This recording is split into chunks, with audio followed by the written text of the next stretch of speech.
కరీంనగర్ జిల్లా నారాయణపూర్ రిజర్వాయర్ కు ఎల్లంపల్లి నీటిని విడుదల చేయాలని మాజీ ఎమ్మెల్యే సుంకె రవిశంకర్ డిమాండ్ చేశారు. 2 రోజుల్లో నీటిని విడుదల చేయకుంటే రైతులతో కలిసి ఆందోళన చేస్తామన్నారు. కరీంనగర్ జిల్లా గంగాధర మండలం ర్యాలపల్లి గ్రామ పంచాయతీ పరిధిలోని కుర్మపల్లిలో నీరు లేక ఎండిపోతున్న పంట పొలాలను పరిశీలించారు రవిశంకర్. పెట్టిన పెట్టుబడులు కూడా రాకుండా అయిపోయినాయి. ఇలా అనవసర అవసరం లేక మొత్తం ఏం చేయలేని పరిస్థితులు ఉన్నారు. ఇప్పుడు గెలిచిన ఎమ్మెల్యే గారు ఇటు ఒకే గెలిచినాక ఇటు ఏం జరుగుతుందనే చూసడానికి కూడా ఇటు ఒకే రాలేరు. మరి ఎందుకోసం అన్నాడు చెప్పిన మాట ప్రకారం కనీసం గెలిచినాక ఇటు కలతరాలు కూడా రాకపోవడం వల్ల మాకు బాగా అవమానం లేక అయిపోతున్నాం.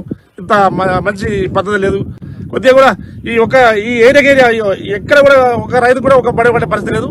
అన్ని అడగడిపోయినాయి భూములు, బాయిలన్నీ మొత్తం ఎండిపోతున్నాయి. ఇప్పటికి కూడా మరి రేప మాపాలు కూడా నీళ్లు ఇతర ఇయరా చెప్తలేరు. అది చెప్పినా బాగుండేది.